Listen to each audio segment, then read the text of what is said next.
Hola comunidad de gente pensante, ¿cómo han estado?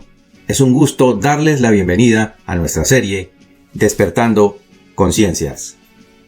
En este informe tendremos el análisis de las siguientes noticias.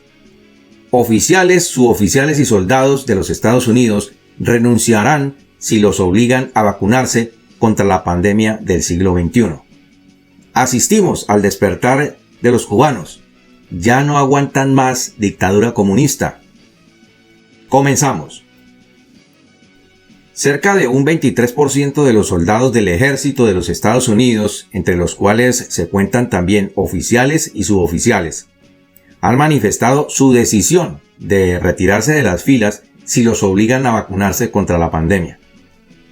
Aunque les está prohibido hablar ante los medios de comunicación, un grupo de militares dijo explícitamente que no se van a vacunar por motivos de salud y por prevención de efectos colaterales. Y la verdad, amigos nuestros, es que yo estoy harto de ver noticias sobre los efectos secundarios en personas de diferente condición de salud, diferente género, raza, edad, etc.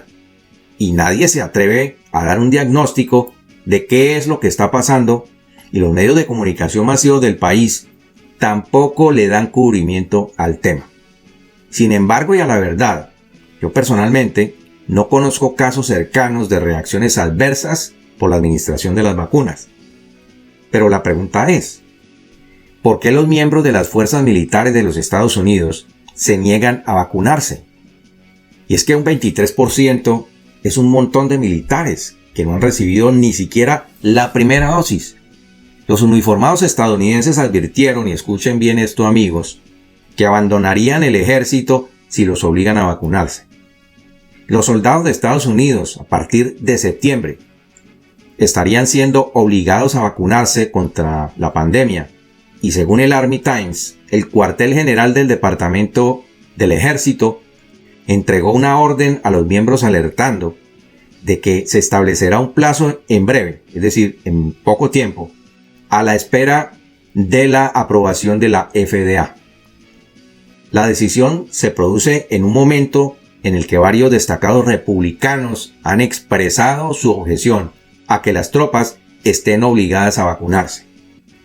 Por ejemplo, los representantes Thomas Massie, republicano por Kentucky, y Lauren Boebert, republicana por Colorado, son dos de los 24 patrocinadores de la Cámara de Representantes de una medida que prohibirá este tipo de obligaciones a los militares.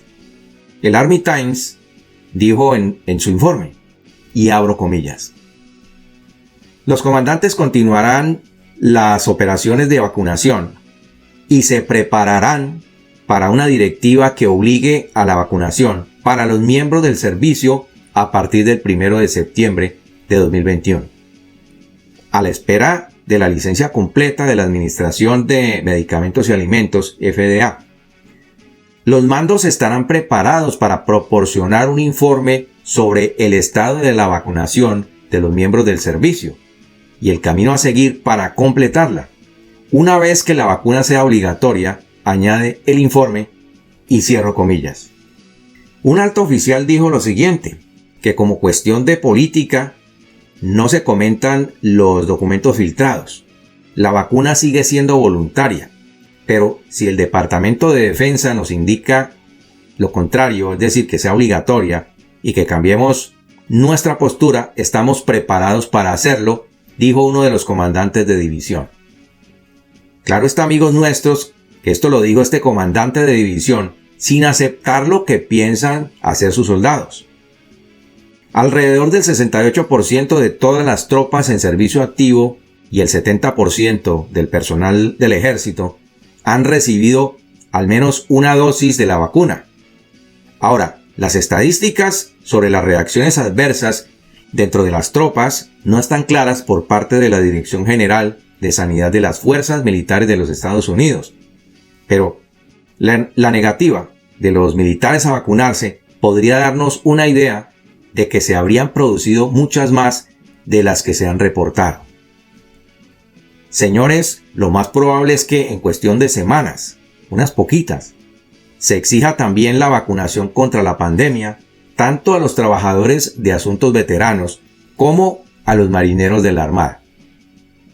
Entonces veremos cómo se ponen las apuestas si es que los miembros del ejército renuncian o no, como lo han dicho.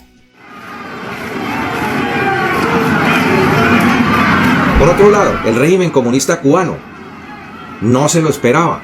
Los cubanos ya no aguantan más la dictadura. Estamos viendo por fin el despertar de los cubanos. Una cosa sí es cierta, amigos nuestros, y es que los cubanos están hartos de la represión, de la escasez, de la incapacidad de un gobierno parásito que no genera las oportunidades laborales que les asegure el progreso y el futuro de ellos y de sus familias.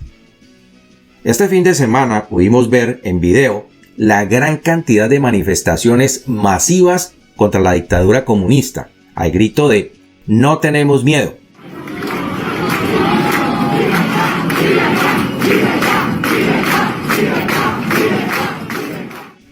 Y francamente, desde que se tiene memoria, jamás se habían producido este tipo de protestas en la isla caribeña.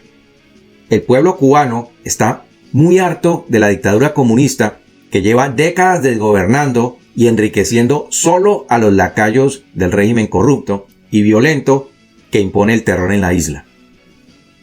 En los videos que están viendo se puede ver una de las manifestaciones en la ciudad de San Antonio de los Baños. Una manifestación en la que los cubanos hacen una petición muy simple. Se limitan a pedir libertad diciendo "No tenemos miedo". Ojalá estas manifestaciones se repitan en todas las ciudades y en todos los pueblos de Cuba para terminar de una vez por todas con la banda de maleantes que conforman el Partido Comunista Cubano, que tiene sometida a toda una nación. Y esto lo digo de verdad, por una Cuba libre, por una Cuba en democracia. Ojalá llegue pronto la libertad, porque los cubanos ya no tienen miedo. Por su parte, Estados Unidos respaldó las protestas pacíficas del pueblo cubano y denunció los llamados al combate del régimen. Miguel Díaz-Canel, presidente del régimen, llamó a contener las protestas y le pidió a los comunistas, que en realidad son muy pocos, es decir, los que militan en el Partido Comunista y que viven de los favores y las migajas que les da el gobierno, a reprimir y a oponerse a las manifestaciones. La verdad, amigos nuestros, muy pocas veces en la vida del régimen cubano se había visto al pueblo gritando en las calles "No tenemos miedo". Julie Chung, subsecretaria interina norteamericana para Asuntos del Hemisferio Occidental, recalcó que los cubanos están ejerciendo su derecho a manifestarse contra la represión del gobierno, enfatizando en lo siguiente, y abro comillas: "Las protestas pacíficas están creciendo en Cuba mientras el pueblo cubano ejerce su derecho de reunión pacífica para expresar su preocupación por el aumento de los casos y fallecimientos por la pandemia y la escasez además de medicamentos", aseguró Julie Chung, subsecretaria interina norteamericana para los asuntos del hemisferio occidental. Y cierro comillas. Además, ella resaltó los numerosos esfuerzos del pueblo cubano en el exilio, que han movilizado donaciones gigantescas para ayudar a los vecinos más necesitados de la isla. Julie Chung aseguró que el gobierno norteamericano está profundamente preocupado por los llamados al combate en Cuba. Defendamos el derecho de reunión pacífica del pueblo cubano. Llamamos a la calma y condenamos cualquier tipo de violencia, añadió Chung. La funcionaria norteamericana denunció de esta manera las amenazas del jefe de la dictadura castrista, Miguel Díaz-Canel, que prometió represión y llamó a los revolucionarios comunistas a combatir a los cubanos que protestan en las calles. Estamos dispuestos a dar la vida, tienen que pasar por encima de nuestros cadáveres si quieren enfrentar a la revolución. Estamos dispuestos a todo, aseguró Díaz-Canel en declaraciones a la cadena Telesur. El líder bolchevique latino además dijo, y abro comillas, "No vamos a permitir que ningún contrarrevolucionario mercenario vendido al imperio estadounidense vaya a provocar desestabilización", afirmó Díaz-Canel de manera amenazante. Habrá una respuesta revolucionaria, por eso convocamos a todos los comunistas a que salgan a la calle en donde se vayan a producir estas provocaciones y enfrentarlas con decisión. La orden ya está dada, amigos nuestros. A la calle los revolucionarios. Y cierro comillas. Ya lo escucharon, señores. La orden es perentoria. Combatir a las protestas que se están produciendo en toda Cuba. Y por hoy no es más, amigos nuestros. Los espero en nuestro siguiente programa.